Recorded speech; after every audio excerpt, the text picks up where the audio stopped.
Mana sizlarga O'zbekistondagi trenddagi paroda, topiladigan paroda, limuzin paroda. Bugungi videomizni o'tkazib yuborsangiz juda ham afsuslanasiz. Limuzin paroda. Tayyor bo'lgan payti 1 tonna 200, 1 tonna 300 payti 70%dan 75%gacha beradigan paroda mana shu paroda bo'ladi. Voy dahshati bor-ku. Rossiyadan O'zbekiston, Tojikiston, Qirg'izistonga xudo xolasa inshaalloh bugun chorshanba bo'lsa payshanba jumadan paron ochiladi degan gap so'zlari bor. Inshaalloh hali ofitsial tasdiqlangan xabar emas. Biz Rossiyadagi mollarni reklama qilib boshladik yana. Shuning uchun bizning kanalimizga obuna bo'lib qo'ying. Bu videolarni yaqinlaringizga Rossiyadan, chetdan mol olib kiraman deb yurgan tanishlaringizga yuborib qo'ying. Juda ham manfaatli, foydali bo'ladi inshaalloh.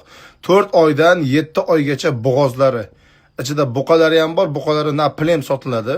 Atak nimalari, bo'g'ozlari olishingiz mumkin. Narxi ham jan unaqa oldingidek, oldin chiqardimi bitta. U daraja arzon emas, lekin bu safar juda ham bir o'rtacha narxda keldi. Qimmat ham emas, arzon ham emas. O'zbekistonga bir donasi qanchaga yetib boradi deb savollar juda ham ko'p. Qirg'iziston, Tojikiston qanaqa deyishadi. Tojikiston O'zbekistondan 5000 rubl farq qilmasa, atak farq qilmaydi. Faqat vaqti shu 5000 rubl farq qiladi. Qirg'iziston 5000 rubl arzon bo'ladi O'zbekistonga qaraganda. Sababi Tamojniy soyuz. Shuning uchun. Akalar, bularning joyidagi narxi 285 000 rubl. 285 000 rubl joyidagi narxi bulardi.